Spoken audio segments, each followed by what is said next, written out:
Hi guys, நான் உங்கள் வாசிம். எப்பப்பா ஓப்பன் பண்ணுவீங்கன்னு கேட்டுக்கிட்டு இருந்த பட்டாபிராம் டைட்டில் பார்க் இப்போ ஓப்பன் பண்ணிட்டாங்க. அப்படிப்பட்ட பட்டாபிராம் டைட்டில் பார்க் கிட்டக்க ஒரு பிளாட் கிட்டத்தட்ட 35 லட்ச ரூபா போய்கிட்டு இருக்கு. ஆனால் ஜஸ்ட் பட்டாபிராம் டைட்டில் பார்க்லேருந்து நம்மளோட இந்த சைட் வெறும் 4.5 கிலோமீட்டர் தாங்க. எதுக்காண்டி கிலோமீட்டர் சொல்கிறேன்னா, நிறைய பேர் டிஸ்டன்ஸ் டைமிங் சொல்லாதீங்க, கிலோமீட்டர் சொல்லுங்கன்னு கேட்டீங்க.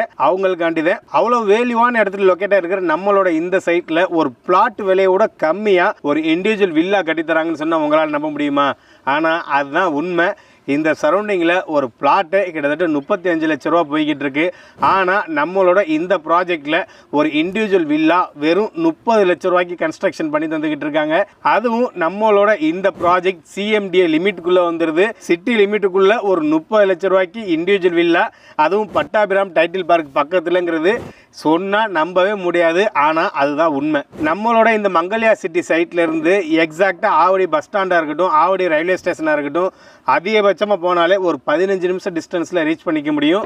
கிலோமீட்டர் வைஸ்ன்னு பார்க்கும்போது எக்ஸாக்டாக ஒரு 4.5 கிலோமீட்டர் டிஸ்டன்ஸில் பஸ் ஸ்டாண்டும் ரயில்வே ஸ்டேஷனுமே லொக்கேட் ஆகிருக்கு. அந்த அளவு கனெக்டிவிட்டியை ஈஸியாக அக்சஸ் பண்ணுற ஒரு பிரைமான லொக்கேஷனில் நம்ம இந்த மங்கல்யா சிட்டி லொக்கேட் ஆகிருக்கு. இங்கே மினிமம் 700 ஸ்கொயர் ஃபீட்லேருந்து மேக்ஸிமம் 3000 ஸ்கொயர் ஃபீட் வரை நம்மளால் பர்ச்சேஸ் பண்ணிக்க முடியும். அப்படி பார்க்கும்போது நியர்பையில் பெர் ஸ்கொயர் ஃபீட் 4000 ரூபா, 5000 ரூபா, 6000 ரூபான்னு போய்கிட்டு இருக்கு. ஆனால் இந்த ப்ராஜெக்டில் பெர் ஸ்கொயர் ஃபீட் வெறும் 3000 ரூபான்னு சேல் பண்ணிக்கிட்டு இருக்காங்க. ஒரு பிளாட் வாங்கினீங்கன்னா வெறும் 15 லட்சம் ரூபாய்க்கு இங்கே ஒரு பிளாட்